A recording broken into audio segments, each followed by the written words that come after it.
Hello everyone, आप सभी का बहुत बहुत स्वागत है आपके इस यूट्यूब चैनल अर्बन क्लासेस में।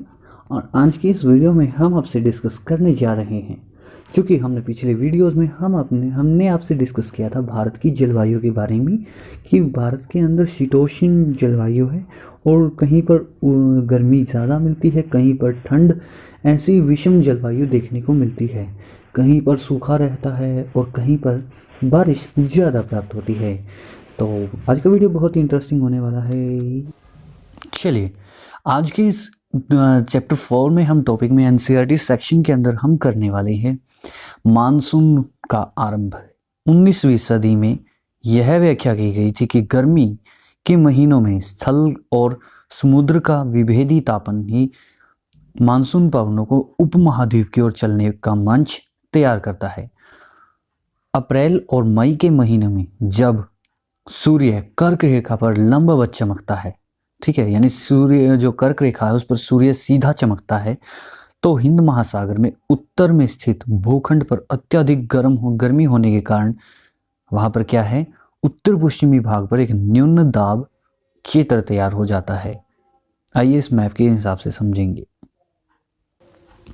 तो हम देख पाएंगे कि किस तरीके से हिंद महासागर से धीरे धीरे गर्म होने लगता है और निम्न वायुदाब क्षेत्र विषुवत रेखा के उस पार दक्षिण पूर्वी सन्मार्गी पवनों को आकर्षित कर लेता है। इन दशाओं में उष्णकटिबंधीय अभिसरण क्षेत्र उत्तर की तरफ स्थानांतरित हो जाता है। यानी जो विंड की जो ट्रांसफॉर्मेशन है वो कुछ इस कदर बदल जाती है कि सन्मार्गी पवनों का विस्तार के रूप में देखा जाता है, जो भूमध्य रेखा पार करके भारतीय उपमहाद्वीप की तरफ विक्षेपित हो जाती हैं। ये पवनें भूमध्य रेखा को 40 डिग्री पूर्वी और 60 डिग्री पूर्वी देशांतरों को पार करती है, ठीक है।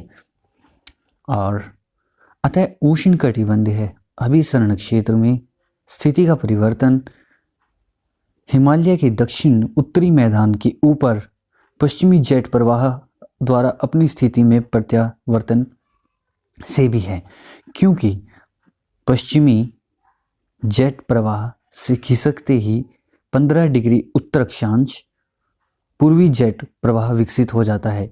इस जेट प्रवाह से मानसून प्रफोस्ट यानी ब्रस्ट के लिए जिम्मेदार माना जाता है, ठीक है। मानसून भारत में प्रवेश दक्षिणी पूर्वी मानसून केरल तट पर 1 जून को पहुंचता है और शीघ्र ही यह 10 और 13 जून के आसपास मुंबई और कोलकाता के तटों से टकराता है, ठीक है।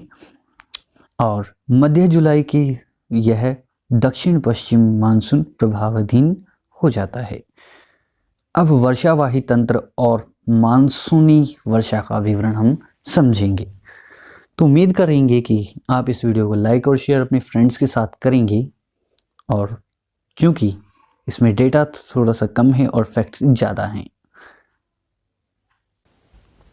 हाँ जी, भारत के अंदर वर्षा लाने वाले 2 तंत्र होते हैं। सबसे पहला है उष्णकटिबंधीय अवदाब और दूसरा जो बंगाल खाड़ी या उससे आगे दक्षिण चीन सागर में पैदा होता है।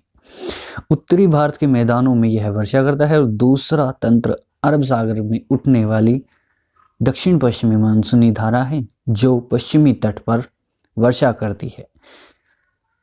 क्लियर है? चलिए,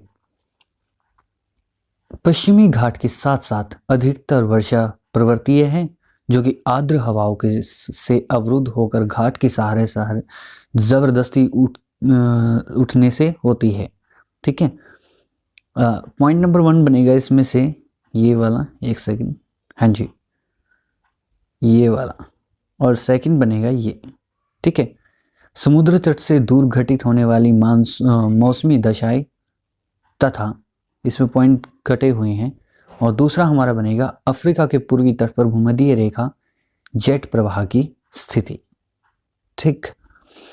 बंगाल की खाड़ी में उत्पन्न होने वाले उष्णकटिबंधीय कटिबंध अवदाबों की बारंबारता हर साल बदलती रहती है। ये भी इंपॉर्टेंट सेक्शन है।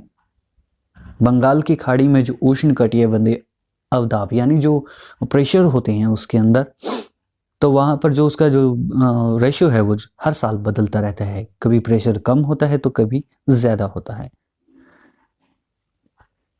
मैप सेक्शन के हिसाब से आपको समताप रेखाएं दिखाई दे रही होंगी, यानी आइसोथर्म्स लाइन। ये आइसोथर्म्स लाइन क्या होती हैं? ये जो रेखा है, यानी समान तापमान जहां पर भी है, यहाँ पर मान लीजिए हमारा 20 डिग्री सेल्सियस है, ठीक है, और यहाँ पर भी 20 डिग्री सेल्सियस है, और यहाँ पर भी 20 डिग्री सेल्सियस है। तो जहाँ पर समान तापमान होगा तो वहीं से ये रेखा गुजरेगी, ठीक है। ये देखिए यहाँ पर जैसे 25 डिग्री सेल्सियस है, तो ये 25 डिग्री सेल्सियस की अलग रेखा है और 20 डिग्री सेल्सियस के अलग गोलाकार दिखाए गए हैं। ये जनवरी माह का तापमान है जो इसके अंदर आपको दिखाया गया है। अमूमन उत्तर भारत में तापमान जनवरी महीने में 7 से 9 डिग्री सेल्सियस के बीच रहता है, ठीक है। चलिए अब हम आगे बढ़ते हैं। मानसून का निवर्तन, यानी मानसून का, जब हमने देखा कि मानसून ने किस तरीके से वर्षा की और भारत में वर्षा प्राप्त होने के अलग अलग रेशो हैं, अलग अलग सेंटीमीटर्स हैं, क्योंकि वो डिपेंड करते हैं वहाँ के एयर प्रेशर और टेम्परेचर, यहाँ तक कि वहाँ पर मानसून कमज़ोर है या फिर वहाँ पर मानसून प्रबल तरीके से बारिश करने में सक्षम है, ठीक है। मानसून का निवर्तन यानी मानसून का वापस लौटना क्या है? मानसून का वापस लौटना, ठीक है। मानसून के पीछे हटने या लौट जाने का निवर्तन कहलाता है, यानी अब ऐसा समय आ गया है जब मानसून भारत से अलविदा लेना चाहता है और हवाएं भी कुछ इस कदर चलती हैं कि उसको वापस धकेलने में मदद करती है। वो मंथ होता है हमारा starting of September and mid of October के आसपास। ये भारत को पीछे छोड़ना शुरू कर देता है। लौटती हुई मानसूनी पवनें बंगाल की खाड़ी से जलवाष्प ग्रहण करके उत्तर पूर्वी मानसून के रूप में तमिलनाडु में वर्षा करती हैं। सबसे पहले हम समझेंगे मौसम की लय क्या कहती है, ठीक है। ऋतुओं की लय यानी ऋतु हम सभी समझते हैं, जैसे ग्रीष्म ऋतु, शीत ऋतु, और फिर दक्षिण पश्चिमी मानसून की ऋतु और मानसून वापसी की ऋतु। सबसे पहले कौन सी ऋतु से हम स्टार्ट करेंगे, क्योंकि हमारे जो कैलेंडर मंथ हैं वो जैन मंथ से स्टार्ट होते हैं और लगभग ये अक्टूबर मंथ के आसपास यहाँ पर समाप्त होता है हमारा ये ऋतु सेक्शन। जो इसकी लय है कुछ इस कदर होती है। स्टार्टिंग हमारी होती है ठंड से, फिर उसके बाद आती है ग्रीष्म ऋतु, फिर आती है हमारी दक्षिण पश्चिमी मानसून की आगमन, और फिर दोबारा हमारा दूसरा आता है मानसून की वापसी, ठीक है। क्लियर है यहाँ तक? चलिए, तापमान यानी आमतौर पर उत्तर भारत में तापमान शीत ऋतु नवंबर के मिड में स्टार्ट होती है, ठीक है। यहाँ पर अक्टूबर के मिड में ये जो हमारा मानसून है वो वहाँ से वापसी चला जाता है, ठीक, और सर्द ऋतु वहाँ पर शुरू हो जाती है। उत्तर भारत के मैदान में जनवरी और फरवरी में सबसे ठंडे महीने होते हैं। इस वक्त उत्तर भारत में तापमान लगभग दैनिक तापांतर जो होता है वो 21 डिग्री सेल्सियस से कम रहता है। वही रात्रि का तापमान कई बार हिमांक पर भी चला जाता है, जो पंजाब और राजस्थान में देखने को मिलता है। अच्छा, हरियाणा का एक शहर है, आप उसे हिसार के नाम से जानते हैं। हिसार का बाल समंद जो है, बाल समंद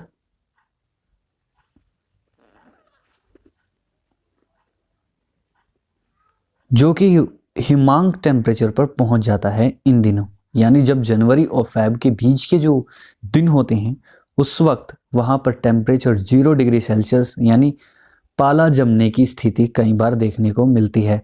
और हाँ, अब की बार यानी 2023 में दिल्ली के तापमान ने शिमला को भी पीछे छोड़ दिया है। लगभग दिल्ली के सफदरजंग का टेम्परेचर 2 डिग्री सेल्सियस दर्ज किया गया है। वहीं उसी दिन शिमला का तापमान 3 डिग्री सेल्सियस रात को दर्ज किया गया था, ठीक है।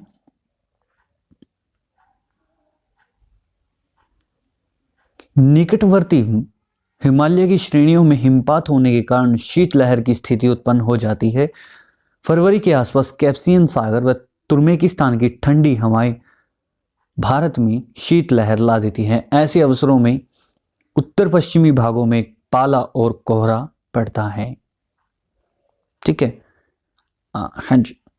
प्रायद्वीपीय भारत में कोई शीत ऋतु निश्चित नहीं है। यह तटीय भागों के समकारी प्रभाव तथा भूमध्य रेखा की निकटता के कारण ऋतु के अनुसार तापमान के विवरण में प्रतिरूपता दिखाई देती है।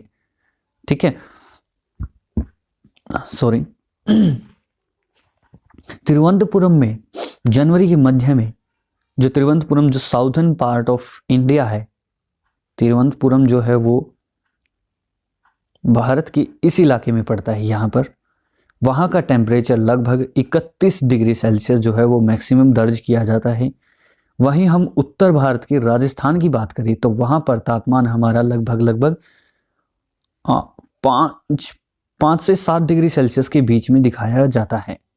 और वहीं रात की अगर हम बात करें तो वहाँ पर 2 से 4 डिग्री सेल्सियस तापमान जो है दर्ज किया जाता है। ठीक है, तो एक बार हम द प्रेशर को भी देखेंगे। ये देखिए, ये यहाँ पर समदाब रेखाएं यानी आइसोबार लाइन्स हैं और सतही पवनें एरो के साइन से आपको दिखाई गई है। ये देखिए, यहाँ पर ये सतही पवनें चलती हैं कुछ इस कदर, हवा ऐसे आती है और इस तरीके से वेस्टर्न डिस्टर्बेंस भी इसको प्रभावित करते हैं, जो यहाँ पर बर्फबारी करते हैं और मैदानी इलाकों में हल्की बूंदाबांदी दर्ज की जाती है। ये जुलाई मंथ के अंदर टेम्परेचर की जो लाइंस हैं वो आपको दिखाई गई हैं। समताप यानी आइसोथर्म्स लाइंस इसके अंदर दिखाई गई हैं, जिसमें तापमान का जो अंतर है वो 20 डिग्री सेल्सियस से लेकर 30 डिग्री सेल्सियस अधिकतम तापमान दर्ज किए जाने की जगहों को दिखाता है। चलिए, परिणाम स्वरूप यानी चलिए अब बात करते हैं जब गर्मियों की ऋतु आती है, यानी कर्क रेखा पर आभासी बढ़त के साथ उत्तरी भारत में तापमान बढ़ने लगता है। अप्रैल, मई, जून ये 3 महीने ऐसे होते हैं जब गर्मी अपनी प्रचंड पर होती है।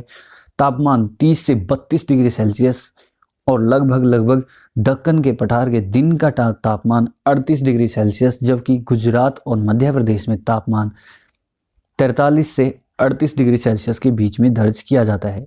मई में यह ताप की जो पेटी है वो अधिक उत्तर की तरफ ज़्यादा सरक जाती है, जिससे कि उत्तर पश्चिमी भागों में तापमान 48 डिग्री सेल्सियस के बीच में दर्ज किया जाता है। यह कोई असामान्य बात नहीं है।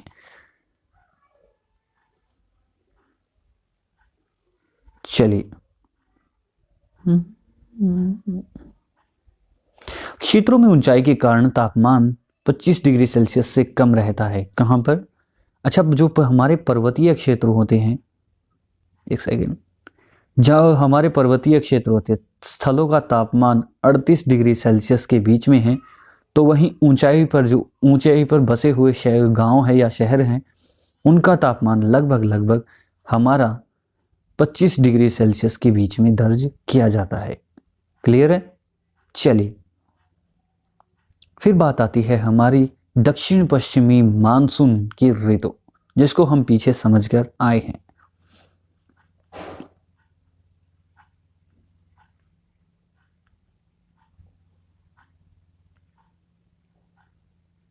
ये एक बार हम डायग्राम को अच्छे तरीके से समझेंगे। ये यहाँ पर असम के में एक जगह है मौसिम राम।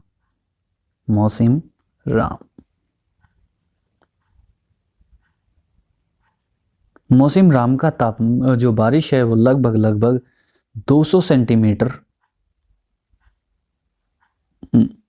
सेंटीमीटर तक बारिश यहाँ पर प्राप्त की जाती है।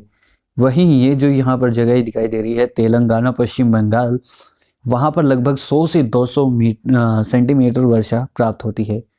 सबसे कम वर्षा जो प्राप्त होती है वो राजस्थान की, क्योंकि यहाँ पर अरावली रेंज होने के कारण मानसून इसके सहारे गुजरात के सहारे होते हुए दिल्ली व हरियाणा के व पंजाब के इलाकों में बारिश अच्छी कर देता है।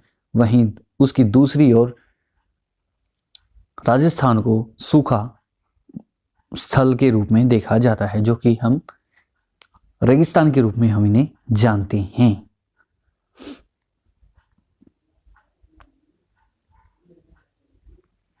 ये यहाँ पर परसेंटेज के बेसिस पर दिखाई गई है।